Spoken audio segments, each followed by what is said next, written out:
নমস্কার বন্ধুরা। আজকে আরেকটা বিষয় বলতে যাচ্ছি চাষি ভাইদের জন্য। যে এমনিতেও আপনারাও জানেন যে বৃষ্টি হলে সাধারণত ফসল নষ্ট হয়ে যায়, বিশেষত সবজি।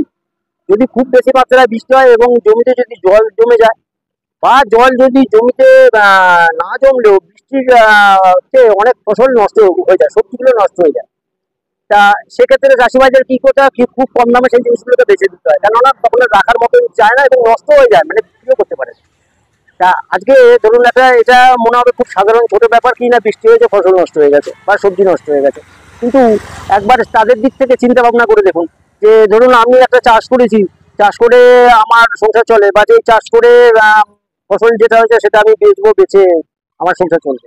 তা সেই সময় দেখা গেল যে ফসলে বৃষ্টি হয়ে ফসলটা নষ্ট হয়ে গেল বা দাম পেলাম না, তাহলে বলুন অবস্থাটা কিরকম হয়। তা আজকে ধরে রাখুন বৃষ্টি হলে ফসল নষ্ট হয়ে যায় বা সবজি নষ্ট হয়ে যায়, এটা একটা সাধারণ ব্যাপার, সবাই আমরা জানি। কিন্তু এটার প্রতিকারের কোনো উপায় আমাদের হাতে নেই। প্রতিকারের উপায় নেই কেন না, সেই ধরনের বীজ বা সেই ধরনের গাছ যদি হতো যে ফসল নষ্ট হবে না বৃষ্টির জলেতে, সাধারণ সময়তে যেমন গাছ বেঁচে থাকে, বৃষ্টি হলেও গাছটার অবস্থা সেইরকম অবস্থায় থাকবে।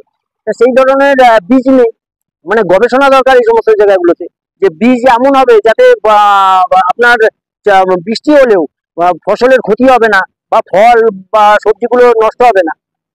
কিন্তু বললেই যে হবে তা নয়, গবেষণা করলে নিশ্চয়ই বেরোয়। তার কারণ কি, এক ধরনের ধান আছে, সম্ভবত আমার নামটা মনে পড়ছে না, তবুও যতদূর মনে হয় রত্না ধান বলে। সেই ধানটা বর্ষাকালে চাষ করলে, যদি ধানটার শীষটা মানে মাথাটুকুনি একটুখানিও যদি জলের উপরে জেগে থাকে, তাহলে কিন্তু সেই ধান গাছ বেঁচে যায়, সেই ধান গাছ নষ্ট হয় না। জল কমে গেলে আবার ধান গাছ কেটে নিলে মানে ধান পাওয়া যায়। তো সেই ধরনের বীজ কিন্তু আছে, আবিষ্কার হয়েছে, মানে গবেষণা করেই বৈজ্ঞানিকরা বার করেছেন, এবং সেই ধরনের ধানের চাষও হয়। তা সবজিতেও যদি সেরকম করা যায়, যে সবজি এমন হলো গবেষণা করে এমন উন্নত মানের আপনার বীজ তৈরি হলো, যে বীজগুলো বসালে সবজি হলে বৃষ্টিতে নষ্ট হবে না, গাছ যদি বেঁচে থাকে একটুখানি হলেও, তাহলে ফসলগুলোও বেঁচে থাকবে। যদি চেষ্টা রাখা হয় তাহলে চাষি ভাইগুলো বাঁচবে, আমাদের পক্ষেও ভালো হবে। তাহলে বৃষ্টি হয়ে গেলে ওই যে 20 টাকার মালটা আমাদেরকে আর 25 টাকা, 30 টাকা, 40 টাকা দিয়ে কিনতে হবে না, আবার ওদিকে চাষি ভাইদেরও ক্ষতি হবে না। ভাবনা চিন্তা করে দেখবেন এই ধরনের জিনিসগুলো পাওয়ার জন্য, বা এই ধরনের ভিডিওগুলো পাওয়ার জন্য, যে যে জায়গাগুলোতে আমরা অসহায় অবস্থায় আছি, সেই সমস্ত বিষয়গুলোকে তুলে ধরে এই চ্যানেলের মাধ্যমে আপনাদের সামনে রাখার চেষ্টা করি। ভিডিও যদি ভালো লাগে লাইক সাবস্ক্রাইব করবেন। নমস্কার।